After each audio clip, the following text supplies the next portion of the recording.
하나님 말씀 보겠습니다. 로마서 8장 34절 한 절 보겠습니다. 8장 34절 같이 읽겠습니다. 누가 정죄하리요? 죽으실 뿐 아니라 다시 살아나신 이는 그리스도 예수시니 그는 하나님 우편에 계신 자요 우리를 위하여 간구하시는 자신이라. 아멘. 지난주에는 그리스도께서 하나님 우편에서 우리를 위해서 중보하신다는 것이 가지는 의미에 대해서 살펴보았습니다. 그리스도의 죽으심과 부활 그리고 하나님 우편에 앉아 계신다라고 하는 것도 우리 신자의 구원이 절대적으로 확실하다, 안전하다라고 하는 것을 확신하는데 충분한 힘을 이미 주고 있습니다.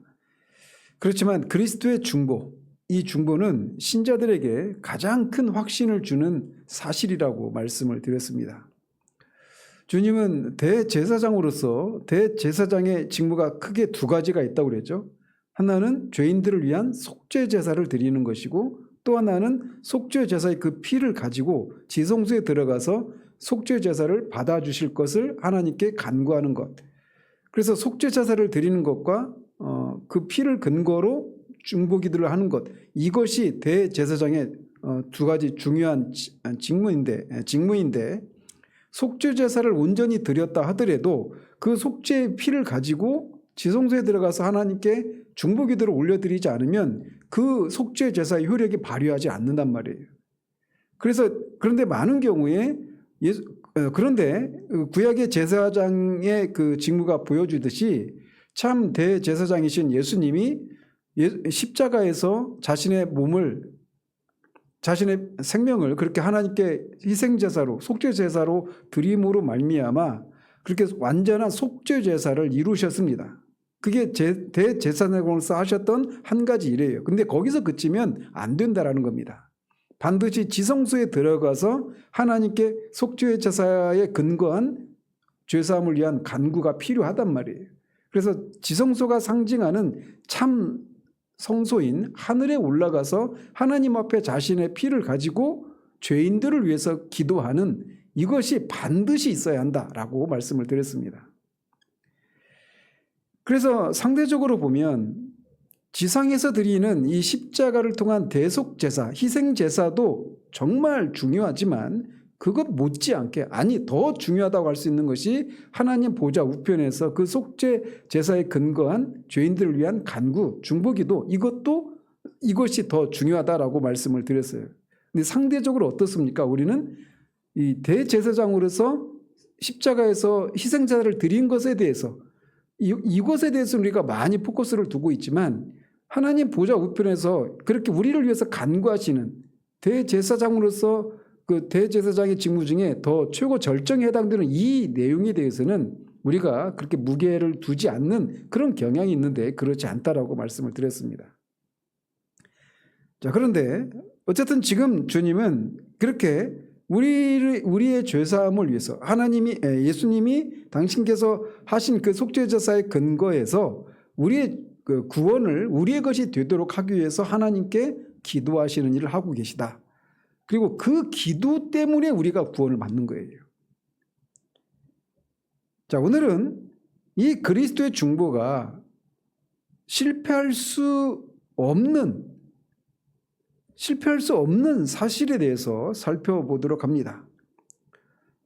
내용을 살펴보기 전에 먼저 말씀을 드리면 사도는 신자의 구원이 절대적으로 안전하고 확실하다는 논증을 펼치면서 이렇게 계속 끊임없이 그리스도께서 하신 일 그리고 그리스도가 하고 계신 일 이거를 근거로 신자의 구원이 절대적으로 안전하다. 그래서 누구도 정죄할 수 없다라고 하는 것을 말하고 있습니다. 왜 그는 끊임없이 그리스도께서 하신 일과 하고 계시는 일을 근거로 신자의 구원이 절대적으로 안전하다고 말을 할까요? 그것은 우리의 구원이 전적으로 그가 하신 일과 하고 계신 일에 근거하기 때문에 그렇습니다. 그가 하시거나 하고 계신 일이 완전한가 완전하지 않은가에 의해서 우리의 구원이 완전한가 완전하지 않은가가 결정되는 거예요. 우리가 무엇을 하느냐에 의해서 우리의 구원이 안전하고 안전하지 않은가가 결정되는 게 아니라는 겁니다. 그럼 우리가 뭐 우리와 상관없이 우리의 구원은 절대적으로 안전하냐? 이걸 말씀드리는 게 아니에요. 먼저 우리의 구원의 토대가 무엇인가를 우리가 분명히 해야 한다는 측면에서 말씀을 드리는 겁니다. 그래서 그리스도께서 하시거나 또는 하고 계신 일이 완전하고 실패할 수 없는 일이라면 그만큼 우리는 우리의 구원에 대해서 확신을 가질 수 있기 때문에 이렇게 계속해서 이것을 제시하고 있는 거예요. 우리는 곧장 로마서 8장 15절 16절에 살폈던 것처럼 정말 하나님께서 성령의 그런 인치심이나 그런 성령의 증언을 통해서 너는 내 것이다, 너는 구원받았다 라고 하는 이런 어떤 분명한 확신을 갖기를 원하잖아요. 물론 그것을 하나님의 주권적으로 그런 일을 행하실 수 있고 지금도 행하십니다. 그런데 그것이 아니라 하더라도 그리스도가 하신 일들이 무엇인가를 알면 알수록, 그것을 확신하면 확신할수록 우리의 구원을 확신할 수 있다라는 사실이에요. 복음은 철저히 예수 그리스도께서 하신 일과 하고 계신 일에 근거합니다. 우리가 무엇을 해야 하는가도 이 토대 위에서 나오는 것이에요. 우리의 삶의 열매는 이 복음의 뿌리, 즉 그리스도께서 하신 일, 그리스도가 하고 계신 일, 이 뿌리로부터 나오는 것입니다. 이것이 부실하거나 오해가 있으면 참된 열매를 맺어 드릴 수가 없습니다. 그리스도께서 하신 일, 또 지금도 하고 계신 일을 알고 그것이 바로 우리 자신을 위한 일이라고 하는 이런 믿음 위에 신앙의 집을 짓지 않으면 환난과 시험이 밀려올 때 모두 무너지고 맙니다. 그렇기 때문에 우리에게는 이런 견실한 기초가 필요한 거예요. 그래서 끊임없이 하나님이 그리스도를 통해서 하신 일, 그 그리스도가 하고 계신 일, 이 사실을 우리가 계속해서 그 진리를 우리가 붙들고 그것을 아는 일에 열심을 내야 하는 겁니다. 사실 신자는 자신의 구원이 이렇게 철저히 자신이 무엇을 하느냐가 아니라 그리스도께서 하신 일에 근거한다는 사실에서 깊은 안도와 위로를 얻게 되는 겁니다. 왜냐하면 신자가 성장하면 할수록 아이러니하게도 자신 안에 있는 연약함과 죄를 더 많이 봅니다. 빛이 더 밝으면 밝을수록 먼지를, 오염된 것들을 더 밝게 보는 것처럼 성장하면 할수록 하나님과의 관계가 가까워지게 되는데 빛이신 하나님께 가까이 가면 갈수록 우리 안에 있는 죄들이 더 많이 드러나기 마련이에요. 그럴 때 우리가 하고 있는 그 무엇에 우리의 구원의 근거를 찾으려고 하면 우리는 흔들리기 쉽단 말이에요. 어쨌든 우리는 그리스도가 하신 일, 그리고 하고 계신 일에 근거해서 우리의 구원의 근거를 또는 확신의 근거를 찾아야 하는 겁니다. 자, 말씀드린 대로 이제 오늘은 그리스도의 중보하심이 필연적으로 영향력을 발휘할 수밖에 없는, 즉 다른 말로는 실패할 수 없는 이유에 대해서 살펴보도록 합니다. 우리가 이 사실을 알게 될 때 우리는 더욱더 큰 확신을 가지게 됩니다. 그리스도께서 우리를 위해서 중보하시는 목적은 주님의 죽으심을 통해서 획득한 구원을 우리에게 실제적으로 이루어 주시고 우리의 죄사함을 지속시켜 주셔서 우리가 하나님의 사랑과 은총을 계속해서 받도록 하기 위함입니다. 여기서 정죄함과 관련해서만 말씀을 드리고 있기 때문에 그리스도의 중보는 이렇게 국한시켜서 말씀드릴 수 있어요. 즉 그리스도가 하신 일에 근거해서 우리에게 구원이 이루어지도록 하고 우리에게 주어진 그 죄사함이 지속되도록, 그래서 우리를 향한 하나님의 사랑과 은혜가 우리에게 계속 주어질 수 있도록 하기 위해서 중보를 하는 거예요.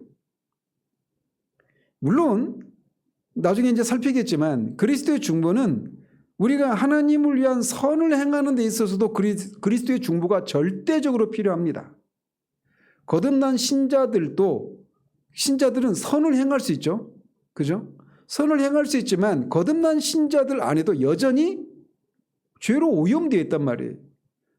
그래서 성령을 따라서 우리가 순종을 해도 그것이 우리의 순종을 통해서 나오는 것이기 때문에 완전하신 하나님 보시기에는 여전히 그런 죄로 오염되어 있는 그런 불순한 것들이 섞여 있어요. 그런데 그것을 하나님이 어떻게 받으시느냐? 거기에 그리스도의 중보가 개입되는 겁니다.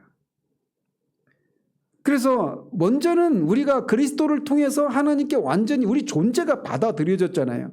그래서 하나님이 그리스도를 내 사랑하는 자에 대해 기뻐하는 자라고 여기시는 것처럼 우리도 그리스도와 연합한 그리스도 안에 있는 우리도 하나님이 그렇게 기뻐하십니다. 우리 존재를 받으셔요. 그리고 나서 우리가 성령을 의지해서 하나님의 영광을 위해서 하는 그 모든 선, 부족하고 오염되어 있는 그런 선을 하나님이 그 행위를 받으십니다. 기뻐하셔서. 그래서 먼저는 존재를 받으시고 그 존재가 사랑스러운 존재가 드리는 그 행위를 받으시는 거예요.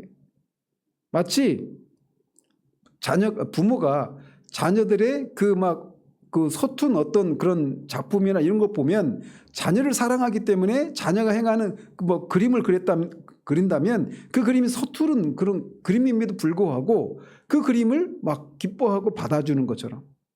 그래서 우리의 선이 그렇게 받아들여지게 되는 거예요. 그리고 그리스도께서 그 과정 가운데서 우리의 선을 중보하시는 일을 하시는 겁니다. 그래서 하나님이 우리의 부족한 선을 받으시는 거예요. 그래서 신자는 선을 행할 수 있는 겁니다. 제가 어제 그 목사님들 모임에 갔다 왔는데 거기서 쟁점이 그거였어요. 어쨌든 그리스도가 여기서 말하는 이 8장 34절에서 말하는 그리스도께서 우리를 위해서 간구하신다라고 할 때는 구원과 관련해서 좁혀서 말씀을 드리는 겁니다. 어쨌든 그리스도께서 중보하시는 목적은 구원을 우리에게 실제로 이루어 주시고 우리에게 주어진 그 죄사함이 지속되도록 해서 하나님의 사랑과 은혜가 우리에게 계속 임하도록 하기 위해서 간구하시는 거예요. 따라서 이런 목적을 이루기 위해서는 그리스도의 중보가 하나님께 얼마나 설득력과 호소력이 있는지가 관건인 겁니다. 만약에 그리스도께서 하나님께 그 간구를 하시는데 그 간구하시는 일에 실패하신다거나 오늘은 성공하셨는데 내일은 실패하신다거나 이러면 우리의 구원이라고 하는 것도 바다에 떠 있는 배처럼 요동하게 될 거란 말이에요. 근데 그렇지 않다라고 하는 것을 우리는 무엇을 근거로 확신할 수 있느냐라는 겁니다. 그래서 만약에 그런 식이라면 오늘은 죄사함을 경험했다가 내일은 그렇지 못하고 오늘은 하나님의 자녀인 것 같다가 내일은 그렇지 못한 이런 요동함을 겪게 된단 말이에요. 그렇기 때문에 그리스도의 중보가 늘 성공할 수밖에 없는가 아닌가는 너무나 중요한 내용이라고 할 수가 있습니다. 이것을 확인하기 위해서 우리를 위해서 간구하시는 분이신 그리스도와 그리스도의 간구를 듣는 분이신 하나님과의 관계에 대해서 살피는 것이 중요합니다. 우리가 알다시피 우리를 위해서 중보하시는 그리스도께서는 하나님의 아들이십니다. 그리고 하나님은 그리스도의 아버지이십니다. 또 이 두 분은 서로 뜻이 일치하고 마음도 하나입니다. 뿐만 아니라 그리스도께서는 하나님께 가장 존귀한 존재요. 하나님께서는 그리스도를 향해서 넘쳐 흐르는 사랑을 품고 계시는 분이십니다. 그래서 그리스도와 하나님과의 관계는 이런 관계예요. 그래서 두 분의 마음이 하나인 관계를 생각할 때 그리스도께서는 자신의 아버지께서 들어주지 않으실 것을 간구하는 법이 결탄코 없습니다. 왜 그럴까요? 하나님과 아버지와 아들이 마음이 하나이기 때문에 아들이 우리를 위해서 간구하실 때는 아버지의 마음에 맞는 것을 기도할 수밖에 없단 말이에요. 하나이니까. 그리스도의 아버지이신 하나님께서는 자신의 사랑이 흘러가는 자신의 아들이 구하는 것을 거절하시는 법도 결코 없으십니다. 이런 걸 염두에 두고 왜 그러한가를 이제 좀 더 자세히 살펴보도록 합니다. 먼저 중보자이신 그리스도가 그의 아버지 하나님 앞에서 얼마나 존귀한 존재인가를 성경을 통해서 살펴보도록 합니다. 이것에 대해서 히브리서 기자는 그리스도를 가리켜서 히브리서 4장 14절에서 이렇게 말을 합니다. 그러므로 우리에게 큰 대제사장이 계시니 승천하시니 곧 하나님의 아들 예수시라 라고 말합니다.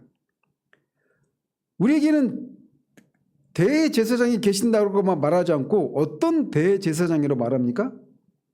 큰 대제사장이 계시다라고 말해요. 그리고 그분이 하나님의 아들 예수다 이렇게 말씀합니다. 근데 여기서 큰이라고 하는 게 영어로 하면 great예요. great. 그러니까 위대한 이런 뜻입니다. 크기가 큰 이런 것이 아니라 위대한 대제사장 이런 의미예요. 그래서 히브리서 기자는 예수 그리스도를 위대한 대제사장 이렇게 말을 합니다. 따라서 그리스도께서 위대한 분일수록 우리는 더욱더 많은 위로와 담대함을 가질 수가 있는 겁니다. 왜냐하면 그처럼 위대하신 그리스도께서 하나님 앞에서 우리의 죄사함을 얻어내는 일을 하시는 제사장으로 서 계시기 때문에 그래요. 그런 일에 전심전력하는 제사장이 위대하면 위대할수록 죄사함을 얻어내는 일은 더욱더 쉽게 그리고 더욱더 빨리 성취될 것입니다. 그리스도의 죽으심이 하나님의 공의를 만족시키기에 충분합니다. 그런데 뿐만 아니라 그렇게 하고도 넉넉히 남게 되는 이유도 다름 아닌 그 하나님의 공의를 만족시키기 위한 그 속죄의 제사를 드린 그리스도가 위대하신 분이시기 때문에 그래요. 특별히 신적인 본질에서 하나님과 동등이신 신성의 측면을 생각할 때 그리스도는 위대하신 분이십니다.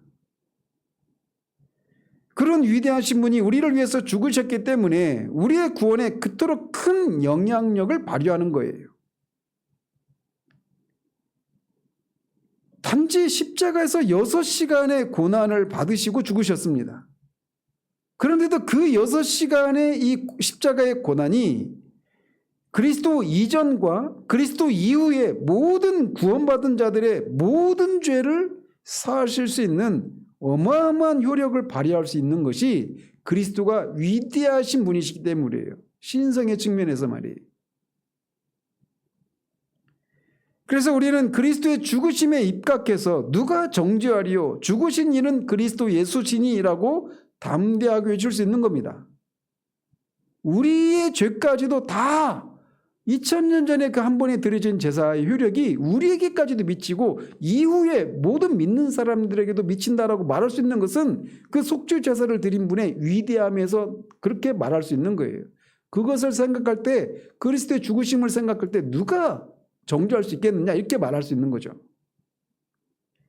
마찬가지로 중보와 관련해서도 그리스도의 위대함이 효력을 발휘한다라는 겁니다. 다시 말해서 그리스도의 위대하심 때문에 그리스도의 중보하심도 그리스도의 죽으심과 마찬가지로 위대한 효력을 발휘하게 되어 있어요. 어떤 사람이 다른 사람을 위해서 중재하는 일을 할 때 그 중재를 성공적으로 만드는 요소에는 여러 가지가 있을 수 있겠지만 다른 어떤 것보다도 중재하는 사람의 인격과 신분이 결정적인 역할을 할 겁니다. 그렇지 않습니까? 우리가 세상에서도 불법적인 경우들이 많이 사용되긴 하지만 제가 어떤 잘못을 했어요. 근데 잘못을 했는데 동네 면장이 와서 제 잘못에 대해서 그 잘못한 당사자에게 그 용서를 비는 것과 또 뭐 대통령이 와가지고 저를 위해서 그 용서를 비는 것에 그 차이가 있지 않겠습니까? 중재하는 사람의 인격과 신분이 위대하냐 그렇지 않느냐에 따라서 그 중재의 효력이 더 효과가 있든지 그렇지 않든지 이런 차이가 나지 않습니까? 그것과 연결해서 그리스도가 위대하신 분이시기 때문에 하나님과 하나이신 그런 위대하신 신성의 측면에서 하나님의 아들이신 그런 위대하신 분이시기 때문에 그분의 우리를 위한 간구가 반드시 효력을 발휘할 수 있다. 이렇게 말할 수 있단 말이에요.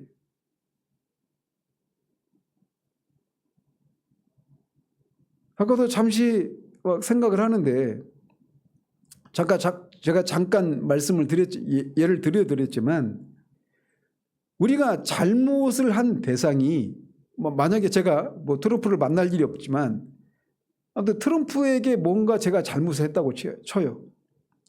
그래서 제가 어떤 벌을 받아야 되는데 트럼프가 저를 벌을 내리려고 하는데 그거를 막아줄 수 있는 사람, 중재할 수 있는 사람이 진짜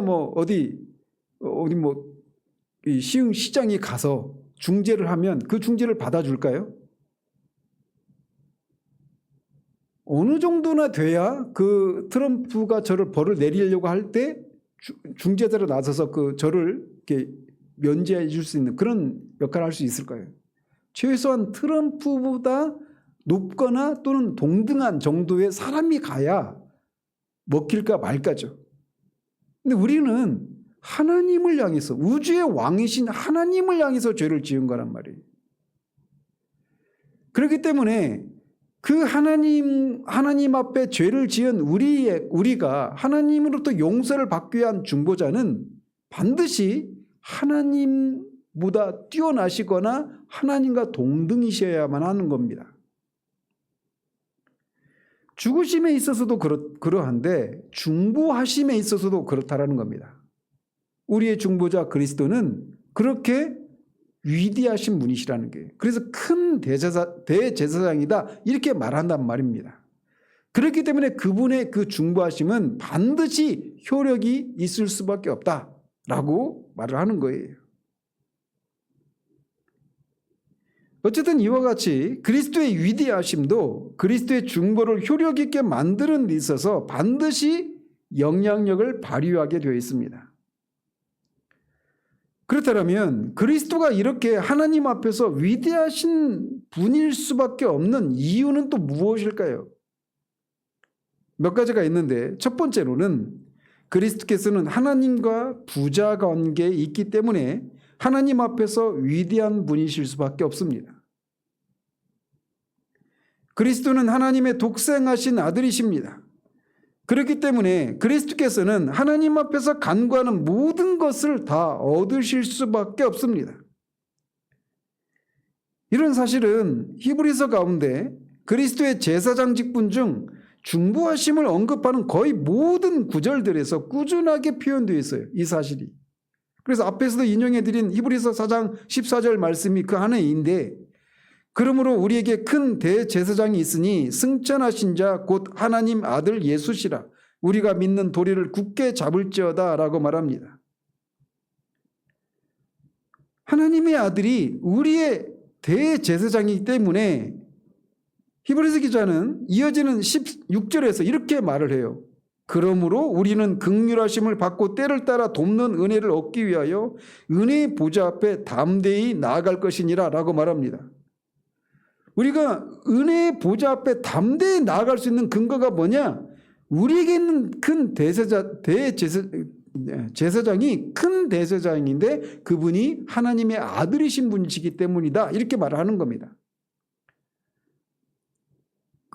우리가 은혜의 보좌 앞에 나가는데 우리를 위해서 간구하시는 대제사장이 큰 대제사장이 아니시면 하나님의 아들이 아니시면 우리는 은혜의 보좌 앞에 나가서 그 은혜를 받을 수가 있는지 없는지 장담할 수 없단 말이에요. 그런데 우리를 위한 중보자가 큰 대제사장이신 하나님의 아들이라고 말하고 있단 말입니다. 그렇기 때문에 은혜를 얻을 수 반드시 은혜를 얻을 수 있기 때문에 담대히 나가라고 촉구하고 있는 거예요. 가능성이 있다는 얘기를 하고 있는 것이 아니라 반드시 그렇기 때문에 그렇게 담대하게 나가라고 말하고 있단 말입니다. 마찬가지로 히브리서 7장 25절에서도 같은 말을 이렇게 말을 하고 있습니다. 그러므로 자기를 힘입어 하나님께 나아가는 자들을 온전히 구원하실 수 있으니 이는 그가 항상 살아서 그들을 위하여 간구하심이니라 라고 말합니다. 자, 여기서도 그리스도를 가리키고 있는데 그가 항상 살아서 그들을 위하여 간구하신다고 할 때 이 간구하심은 뭘 가리키고 있는 겁니까? 중보하심을 가리키고 있는 거예요. 그러면서 그리스도가 자기를 힘입어 하나님께 나아가는 자들을 온전히 구원하실 수 있는 이유를 28절에서는 이렇게 말합니다. 그분이 영원히 온전하게 되신 아들이기 때문이다 라고 말합니다. 즉 그리스도를 힘입어서 하나님께 나아가는 자들을 그리스도가 온전히 구원할 수 있는 이유가 뭐냐? 그 그리스도가 영원히 온전하게 되신 아들이기 때문이다. 이렇게 말하고 있단 말이에요. 이렇게 히브리서 기자는 그리스도께서 죽으심으로 이루신 속죄가 하나님의 공의를 완전히 만족시킬 수 있는 이유는 그리스도의 하나님 되신 때문이요 그의 위대하심 때문이었듯이 그리스도의 중보심을 통해 간구하는 모든 것이 다 얻을 수 있는 까닭도 그리스도가 하나님의 아들이시면서 위대하신 분이시기 때문이다. 이렇게 말하고 있는 거예요.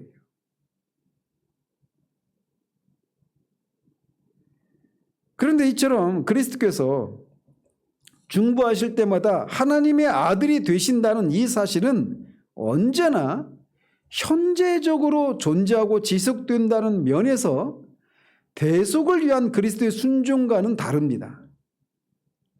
무슨 말이냐? 그리스도의 순종은 완전하죠. 그 자체로. 완전하긴 하지만 과거에 단 한 번에 하나님께 바쳐졌습니다. 그래서 그리스도의 그 십자가를 통한 대속의 순종은 지금은 어때요? 지금은 하나님 앞에 생생한 현재적인 실체로 존재하는 것이 아니죠. 과거에 이루어진 일이니까. 그런데 그리스도가 하나님의 아들로서 중보하신 이 일은 과거가 아니라 현재 지금 그렇게 하고 있는 일이에요. 이런 측면에서 차이가 있다는 겁니다. 그렇기 때문에 히브리서 7장 28절 이 마지막 대목에서 사도가 이렇게 덧붙이고 있어요. 영원히 온전하게 되신 아들을 세우셨느니라. 여기서 영원히 온전하게 되신 아들이라고 하는 표현이 말하는 것은 그리스도가 과거에 한 번 하나님께 드려진 그 완전한 제사로 말미암아 과거에 온전하게 된 제사장일 뿐만 아니라 현재적으로도 하나님의 아들이시라는 점에서 장래에도 영원히 온전한 제사장으로 존재하게 된다라고 하는 것을 말하는 겁니다. 그래서 그리스도의 속죄로 과거에 영단번에 드려진 그 속죄로 인해서 그리스도가 과거에 온전하게 제사장이 되었잖아요. 그런데 이제 현재적으로도 하나님의 아들이시라는 점에서도 장래에도 영원히 온전한 제사장이 된다라고 하는 것을 영원히 온전하게 되신 아들 이런 표현을 하고 있다는 거예요. 그렇기 때문에 그리스도께서 맡으신 직분을 완수하지 못하는 일이나 간구하는 바를 이루지 못하는 일은 결단코 있을 수 없다라는 겁니다. 따라서 물론 이것이 가능하지는 않지만 그리스도의 순종은 너무나 오래된 일이기 때문에 설령 하나님이 그것을 잊을 수 있다 할지라도 물론 가능하지 않아요. 그러나 상상으로 가능하다 하더라도 그리스도께서 하나님의 아들이라는 사실은 결코 그렇게 될 수 없어요. 왜?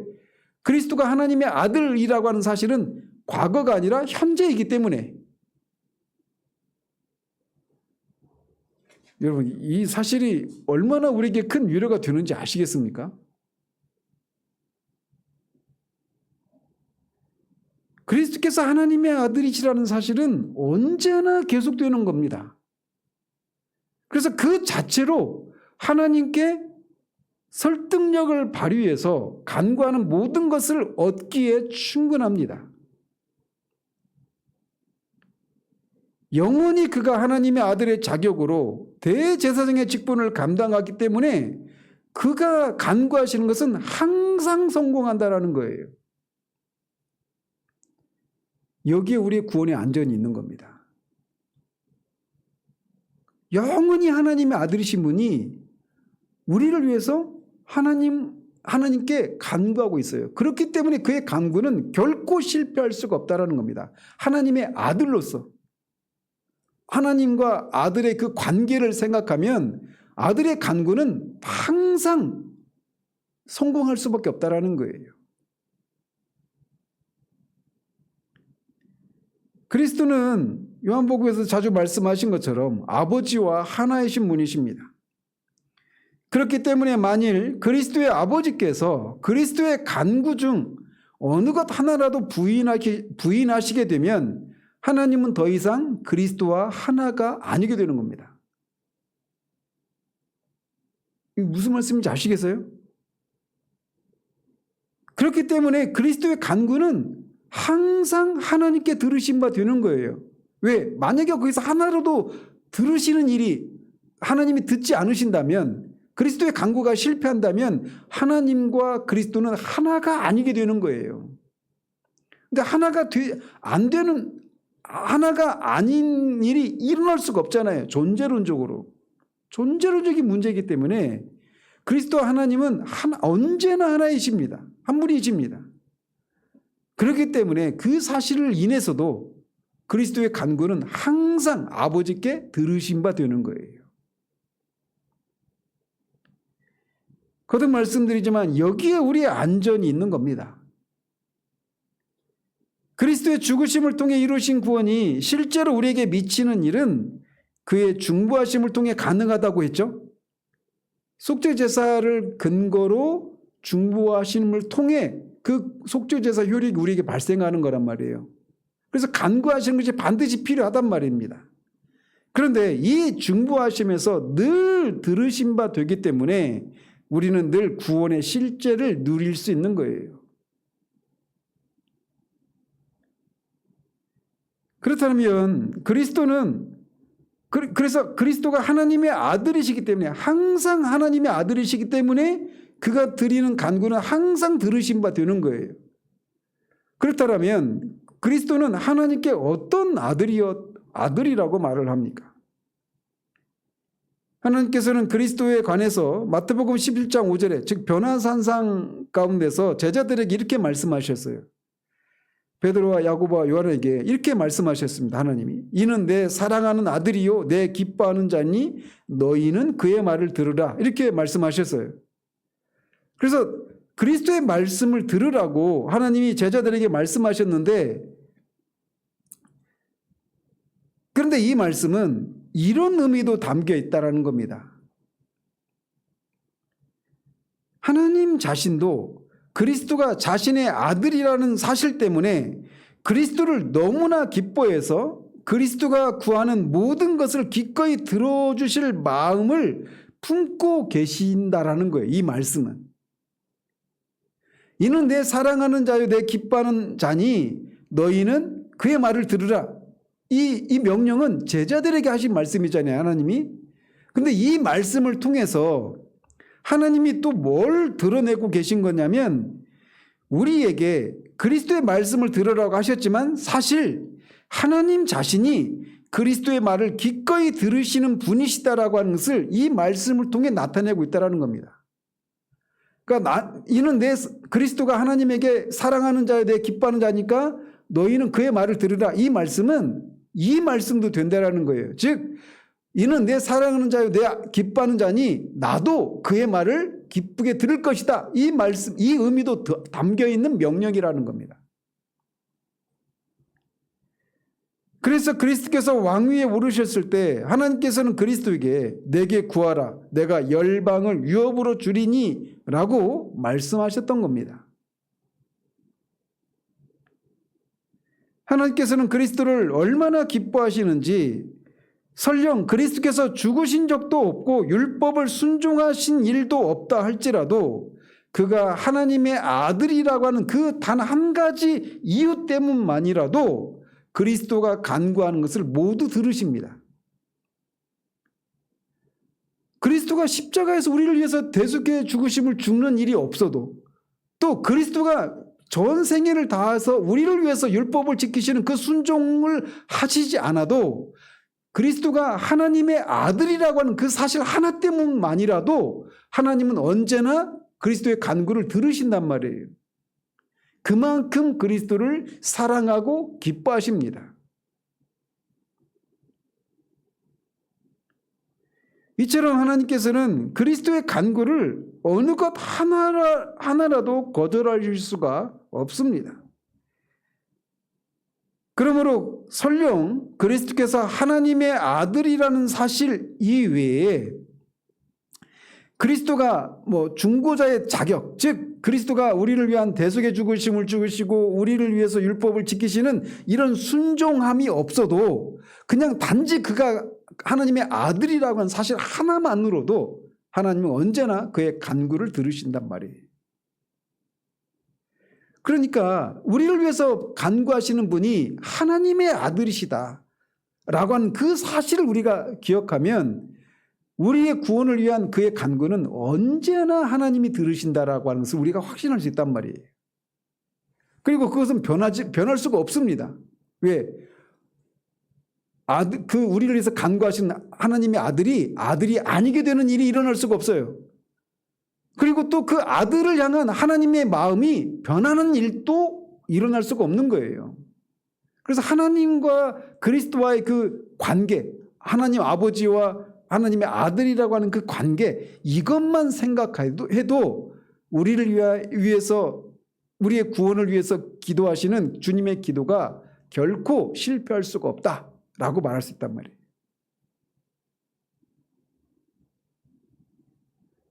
그런데 말씀드린 것처럼 가정법으로 말씀드렸지만 우리를 위해서 중보하시는 그리스도는 하나님의 아들이신데 그 아들은 또 다른 중보의 자격을 갖추신 분이시죠.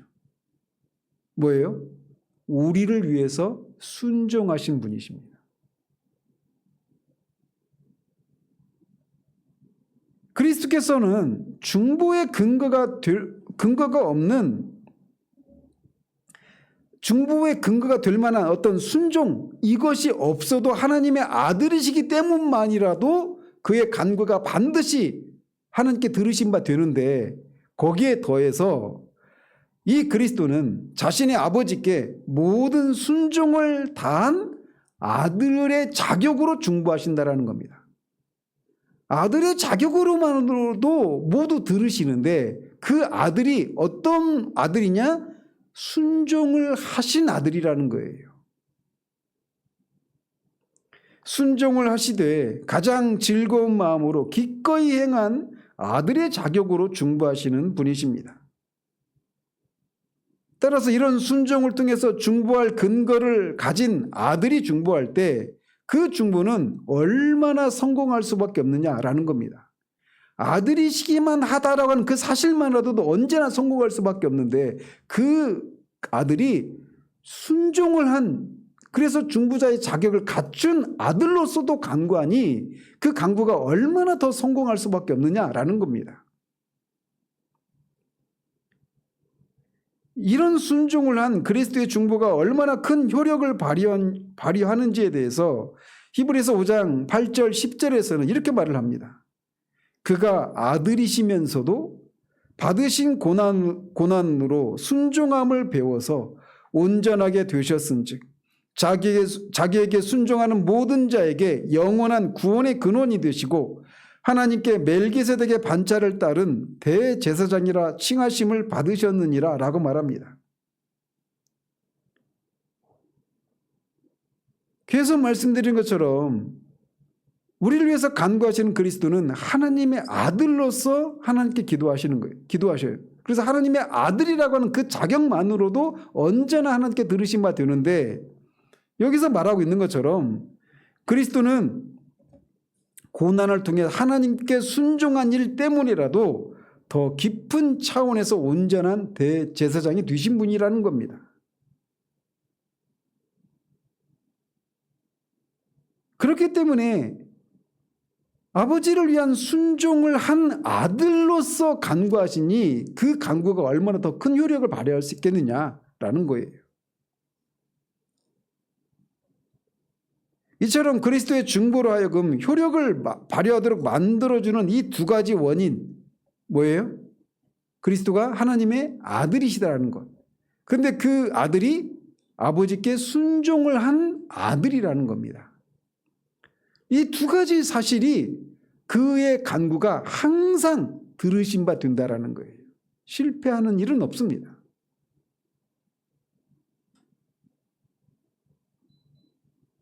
이것에 대해서 그리스도가 행하신 이 순종에 대해서 히브리서 7장 24절에서 28절까지 기록을 하고 있습니다. 먼저 24절 25절에 보면 사도는 그리스도의 중보의 능력에 관해서 말을 하고 있는데 어떻게 그리스도께서 자기를 힘입어 하나님께 나아가는 자들을 온전히 구원하실 수 있는지를 24절 25절에서 말합니다. 히브리서 7장. 그런 다음에 26절에서는 그리스도께서 과거에 행하신 순종에 관해서 이렇게 말을 해요. 이러한 대제사장은 우리에게 합당하니 거룩하고 악이 없고 더러움이 없고. 자, 이것은 그리스도의 순종은 크게 몇 가지로 나뉘죠? 두 가지로 나뉘죠. 그 능동적인 순종과 수동적인 순종. 다른 말로는 적극적인 순종과 수동적인 순종 이렇죠. 자, 그러면 히브리서 7장 26절에 이러한 대제사장은 우리에게 합당하니 거룩하고 악이 없고 더러움이 없고, 이거는 적극적인 순종과 관련된 표현일까요? 소극적인 측면과 관련된 표현일까요? 다른 말로 능동적인 순종과 관련된 말일까요? 수동적인 순종과 관련된 말일까요? 잘 들어보십시오. 거룩하고 악이 없고 더러움이 없고, 이거는 능동적입니다. 수동적은 우리를 대신해서 십자가에서 죽으심을 당하는 것이 수동적인 순종이잖아요. 근데 이 표현은 그것을 말하고 있는 게 아니잖아요. 그래서 히브리서 기자는 그리스도께서 이런 제사장이 있기 때문에, 이런 적극적인 순종을 하신 제사장이기 때문에 자기를 힘입어 하나님께 나아가는 자들을 자신의 중보로 온전히 구원할 수 있다라고 말을 하고 있는 겁니다. 왜냐? 그분은 이렇게 거룩하고 흠이 없는 분이시기 때문에 그분의 그런 분의 이 적극적인 순종을 하신 분의 간구는 더욱 들으신 바 된다, 이렇게 말하고 있는 거예요. 그리고 27절에서는 이렇게 말합니다. 그가 단번에 자기를 들여 이루셨음이니라. 이거는 소극적인 순종과 관련된 표현이죠. 그래서 히브리서 기자의 말인즉 이처럼 그리스도께서는 단번에 자기를 드림으로써 두 번 다시 속죄 자세를 드릴 필요가 없도록 완전한 속죄를 이루셨고, 또 적극적인 순종을 하신 분인데 이런 적극적인 순종과 소극적인 순종을 모두 의지하고 중보하고 계신 분이다. 그렇기 때문에 그를 힘입어 하나님께 나아가는 자들을 온전히 구원하실 수 있다, 이렇게 말을 하는 겁니다. 이처럼 그리스도께서도 친히 이 같은 자신의 순종을 우리를 위한 자신의 모든 간구와 중보의 근거로 강조하시는 것을 성경에서도 실제로 우리가 볼 수가 있습니다. 어디서 볼 수 있습니까? 대제사장의 기도라고 말하는 요한복음 17장이에요. 요한복음 17장의 이 대제사장의 기도는 하늘에서 우리를 위해서 중보하시는 그 기도의 모형입니다. 모형이면서 실증이에요. 거기 보면 아버지께서 내게 하라고 주신 일을 내가 이루어 아버지를 이 세상에서 영화롭게 하였사오니라고 말씀하십니다. 그러니까 자신을 창세전부터 주신 영광으로 나를 영화롭게 하옵소서, 이렇게 간구하시죠. 그러니까 자신을 위한 간구를 먼저 하셔요, 그리스도께서. 근데 그 간구의 근거가 뭐라고요? 자신이 아버지께서 나에게 하라고 하신 일들을 내가 다 하는 것을 통해 아버지를 영화롭게 하셨으니까, 영화롭게 해드렸으니까 나를 영화롭게 하옵소서 이렇게 말합니다. 그러니까 간구의 근거가 뭐예요? 그리스도의 순종이죠. 그러면서 이제 그 자리에 있는 제자들과 그 제자들의 전도를 통해 믿게 될 모든 신자들, 저나 여러분들과 같은 후대 모든 신자들을 위해서 기도하셔요. 그들을 하나되게 하고 그들을 자신의 기쁨으로 충만하게 하고 그들을 거룩하게 하고 이런 기도를 하죠. 그러니까 신자들을 위한 기도를 하시는데 그 기도의 근거가 뭐예요? 내가 아버지께서 하라고 하신 일을 하는 것을 통해 아버지를 영화롭게 하셨으니 그것의 근거에서 나를 영화롭게 하시고 제자들을 통해서 복음을 듣고 구원받게 될 모든 신자들을 위한 이 기도들을 하나님께서 들어주십시오. 이렇게 기도하고 있는 거예요. 그러니까 대제사장으로서 하나님께 기도하는 그리스도의 그 중보의 근거는 뭐냐면 자신이 하나님께서 하라고 하신 일들을 순종한 것을 붙들고 그것의 근거에서 간구를 하고 있다는 겁니다.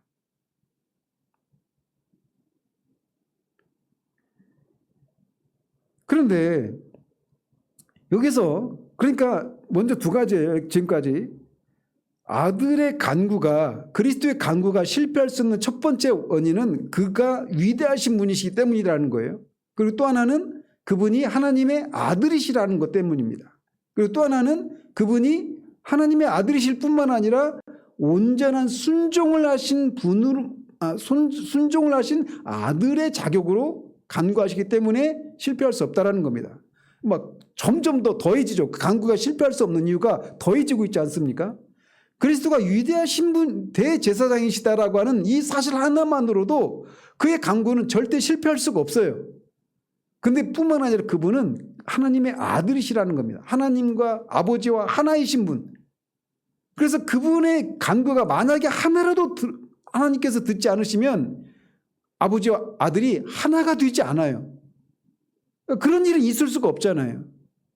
그래서 아들의 자격만으로도 아들의 간구는 반드시 들으십니다. 그런데 여기에 더해서 그 아들은 순종을 한 아들이라는 겁니다. 하나님께서 하라고 하신 일들을 완전히 순종하신 아들의 자격으로 하시기 때문에 더더욱 실패할 수 없다라는 겁니다.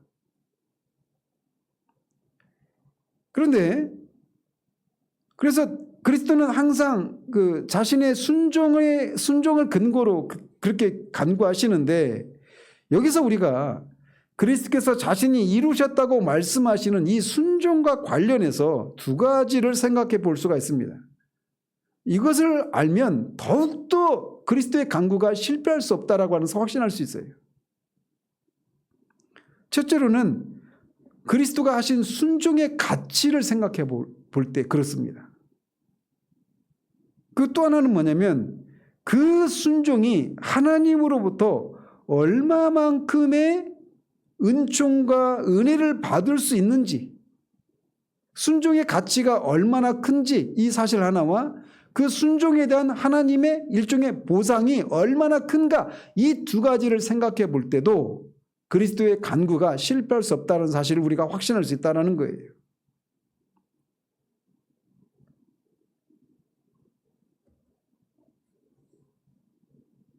어떤 측면에서 그러느냐? 그리스도의 순종에는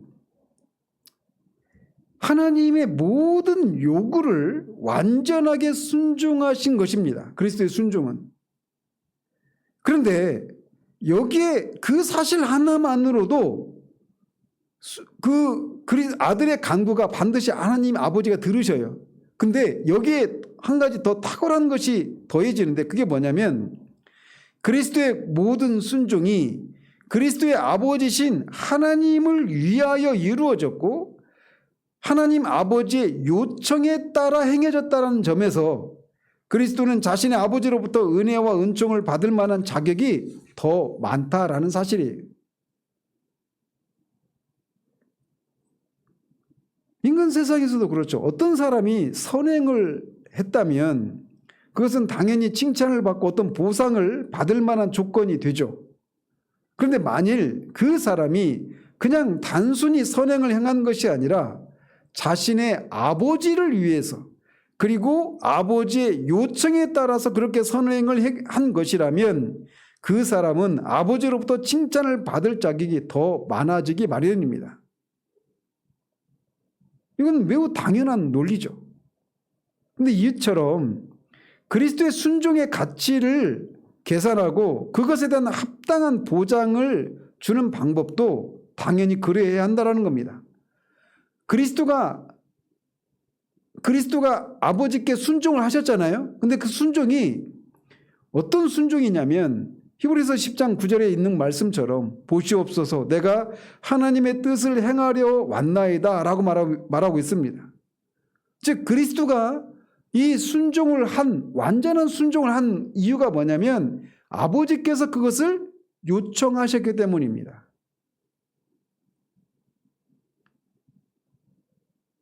그리스도께서 자신의 아버지의 요청에 따라 자기 자신을 죽음에까지 내어주면서 행하신 모든 순종은 지극히 뛰어나기 때문에 그리스도는 이처럼 자신의 섬김의 근거에서 간구할 때 그 섬김의 가치가 그렇게 크기 때문에 그 섬김의 가치를 생각할 때도 그리스도의 간구는 반드시 들으실 수밖에 없다라는 거예요.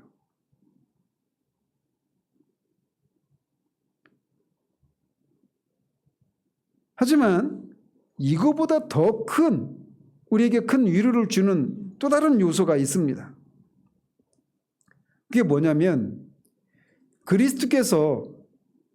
그리스도가 개인적으로는 부족한 것이 전혀 없으신 분이라는 사실들을 생각할 때 그의 간구는 더 들으실 수밖에 없다는 사실입니다. 그리스도가 개인적으로 부족한 것이 전혀 없으신 분이셔요. 그렇기 때문에 단순히 그리스도는 자기 자신만을 위해서 간구해야 할 일이 전혀 없는 분이십니다. 그러면 그분의 간구는 누구를 위한 거예요? 바로 저와 여러분들을 위한 간구가 되는 것이죠. 그러므로 그리스도께서 하나님으로부터 받고 있는 모든 총애는 죄인들을 위한 간구에 사용되기 위해서 완전히 그대로 남아있는 겁니다. 그래서 자기를 위해서는 빌 이유가 없는 그리스도가 자신의 그 섬김의 근거에서 비는 것이기 때문에 그 간구의 대상들을 향해서 반드시 성취된다라고 말하고 있는 거예요. 이것 이외에 마지막으로 한 가지만 더 생각해 보면 이렇습니다. 즉 그리스도께서 죄인들을 위하여 하나님께 구하실 수 있는 모든 것의 총합은 그리스도께서 하나님께서 행하신 모든 순종의 총계보다 작다라는 겁니다. 즉 그리스도께서 저와 여러분들을 위해서 하신 이 일들의 이 순종이 너무나 큰데 그것에 비해서 그리스도가 우리를 위해서 비시는 것은 자신이 하신 순종의 총합보다 작다라는 거예요. 그러니까 순종이 100이라면 그리스도가 우리를 위해서 비는 것은 50에 불과하다라는 겁니다. 이해하기 쉽게 말씀을 드리면. 그러니까 순종보다 더 많은 것들을 요구하시는 것이 아니라 그리스도가 순종하신 것의 그 가치는 엄청나게 큰데 우리를 위해서 간구하시는 것의 그 총합은 순종의 가치보다 작은 분량의 것을 구하고 있다는 거예요. 그러니 그 간구가 하나님께서 듣지 않으실 수가 없다라는 겁니다.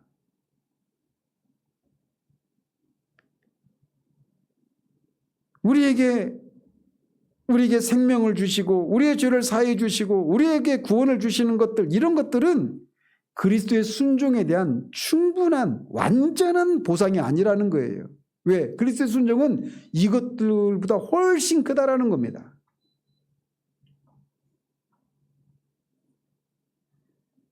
그러므로 그리스도께서는 하나님의 아들이신 까닭에 하나님 앞에서 본래부터 누리고 있고 결코 줄어들 수 없는 하나님의 사랑과 부자 관계 이외에도 순종하심을 통해서 이런 은혜를 얻을 수가 있는 겁니다. 그러니 이렇게 그리스도의 위대하심을 생각할 때, 그 간구하시는 분이 하나님의 아들이신 것, 하나님과 하나이신 하나님의 아들이신 것을 생각할 때, 그리고 그 아들이 하나님이 하라고 하신 그 모든 일들을 완전히 순종하신 아들로서 간구하시는 것을 생각할 때, 그리고 그리스도가 그렇게 비시는 그리스도가 자기를 위해서는 아무것도 빌 필요가 없는, 그래서 온전히 저와 여러분들을 위해서만 비시는 분이라는 것을 생각할 때, 또 그리스도의 순종의 가치를 생각하면 그가 우리를 위해서 비시는 것은 그의 순종의 총합보다 적은 것들을 간구하고 있기 때문에 이 모든 것을 종합할 때, 고려할 때 그 그리스도의 간구는 반드시 하나님께 들으신 바 된다라는 겁니다. 무엇을 위해서 기도하신다고요? 그가 이루신 그 구원이 우리에게 이루어질 것을, 그리고 그 죄사함이 우리에게서 계속 지속되기를, 그리고 그것에 근거해서 우리를 향한 하나님의 사랑과 은혜가 계속 우리에게 부어지기를 위해서 간구하시는데, 이 일들에 있어서 앞에서 말씀드린 그런 이유들 때문에 결코 실패하는 일이 없다라는 겁니다. 그러니 우리가 누구로부터 정죄를 당할 수 있겠느냐라는 것이 사도의 논리라는 거예요. 우리를 위해서 간구하시는 분이 그런 분이시고, 그가 하신 일들을, 그가 간구하는 것의 총합을 순종의 가치와 생각해 볼 때, 이 모든 것들을 종합해 보면 누구도 우리를 위해서 간구하시는 분이 계신데, 그런 우리를 위해서 우리를 정죄할 수 있는 존재는 없다라는 것입니다. 하나님의 사랑을 받는 아들이시고, 하나님께서 요구하신 모든 것들을 하나님을 위해서 순종하시고 그에 따른 보상을 받으실 자격이 있으신 분이 자신이 아니라 온통 우리를 위해서 간구하시는데 누가 우리를 정죄할 수 있겠느냐라는 겁니다. 그래서 우리가 우리의 구원을 언제라도 확신할 수 있는 거예요. 우리는 이러하다 하더라도 말이죠. 기도하겠습니다. 하나님 아버지, 우리가 계속해서 하나님 우편에서 우리를 위해서 간구하시는 그리스도의 중보가 우리의 구원의 확신과 어떤 관계를 맺고 있는지를 지난주와 이번 주에 살피고 있습니다. 그리스도와 우리를 위해서 간구하시는 그리스도의 위대하심을 생각할 때, 그리고 그 위대하신 그리스도는 하나님의 아들이시라는 사실을 생각할 때, 그 하나님의 아들의 자격만으로도 우리를 위한 간구가 반드시 들으신 바 될 것인데, 여기에 더해 그 아들은 하나님께서 하라고 하신 일들을 완전하게 순종하신 그런 아들로서 간구하신다는 사실을 생각하면 더욱더 우리의 구원이 확실하다는 것을 우리가 이 저녁에 살폈습니다. 뿐만 아니라 그는 우리를 위해서만 기도하시지 자신을 위해서 기도하시는 분이 아니시고, 뿐만 아니라 그가 간구하시는 내용도 그가 순종하신 것의 가치에 비하면 거기에 미치지 못하는 내용들을 간구하고 있는 것이기 때문에 그의 간구는 반드시 들으신 바 된다라고 하는 것. 그래서 우리를 누구도 정죄할 수 없다라고 하는 이 진리를 우리가 어느 때라도 붙들고 그 안에서 우리가 요동하지 않는 그런 우리들 되기를 소원합니다. 예수 그리스도 이름으로 기도합니다. 아멘.